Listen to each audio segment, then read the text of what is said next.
Ang babaeng ubod ng talino. May isang alipin na naninilbihan sa marangyang palasyo. Siya ay may isang anak na babae. Ang pangalan nito ay Marcela. Si Marcela ay mahal ng marami dahil sa kanyang magandang katangian. Maganda, matulungin at ubod ng talino. Lagi siyang may laang sagot sa anumang katanungan. Ito ay nakarating sa kaalaman ng hari ng palasyo na pinagsisilbihan ng kanyang ama. Isang araw ay inutusan ng hari ang kanyang alipin upang masubukan ang katalinuhan ni Marcela. Dalhin mo ang ibong ito kay Marcela. Nais kong ipagluto niya ako ng 12 putahe sa pamamagitan ng isang ibong maliit na ito. Ang utos ng hari sa kanyang alipin. Agad na tumalima ang alipin. Pinuntahan niya si Marcela at sinabi ang ipinag-utos ng mahal na hari. Nag-isip si Marcela sa mga oras na iyon ay nagsusulsi ng damit si Marcela. Sabihin ninyo sa mahal na hari na kung makagawa siya ng 12 kutsara sa pamamagitan ng karayom na ito, ay magagawa ko rin ang 12 putahe sa pamamagitan ng isang maliit na ibon. Ang matalinong sagot ni Marcela.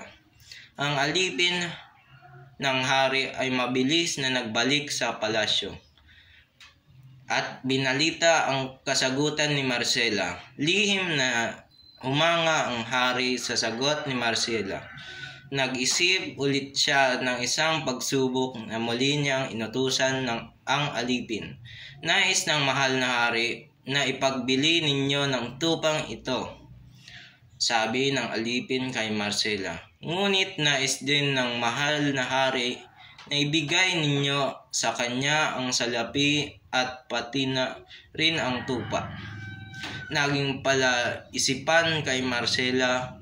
Ang ginawa niya ay inaalis ang balahibong balat ng tupa at pinagbili ito. Binalik niya sa alipin ang salaping pinagbilhan ng balat ng tupa at saka ang tupang walang balat. Talagang matalino si Marcela, wika ng hari. Ngunit ayaw niya talagang padaig ng hari. Sa ikatlong pagkakataon ay nais niyang subukan ang kakayahan ng dalaga.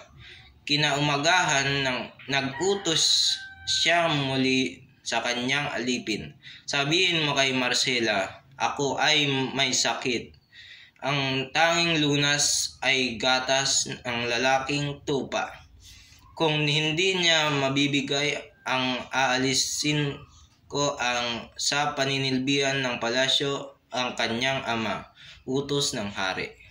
Sa oras ding yon ay nagbigay din ng utos ang mahal na hari sa buong palasyo. Ipagbawal niya sa sinuman ang pagligo o paglaba sa ilog sapagkat nais niyang gamitin ang ilog.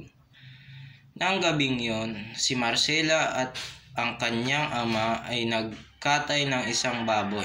Kinalat nila ang dugo sa isang malaking kumot at mga kinaumagahan nilagay ni Marcela ang malaking kumot at unan sa bukana ng ilog na kung saan nagkataon na may naliligo ang mahal na hari. Nakita siya ng mahal na hari at pasigaw na nagsalita, "Bakit ka naglalaba dito? Hindi mo ba alam na ipinagbawal ko ang paggamit ngayon sa ilog na ito dahil sa gagamitin ko ito sa maghapon?" Yumuko ang dalaga at nagbigay galang sa hari. "Kamahalan, naging tradisyon na namin ang tabhan ang gamit ng taong nanganak at dahil sa nanganak kagabi ng isang sanggol ang aking ama, wala akong magagawa kundi sundin ang kinagisnan naming tradisyon kahit na ito'y alam kong labag sa inyong kautusan. Malaking kahangalan, sigaw ng hari. Paanong magkakaanak ang iyong ama? Isa siyang lalaki, imposible ang iyong sinasabi.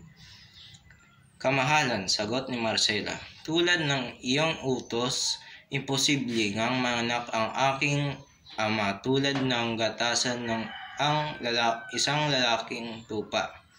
Hindi nakaimik ang hari. Inabot niya ang kamay ni Marcela at pinuri ang katalinuhan ng babae. Marcela, isa kang matalino at ubod ng talino.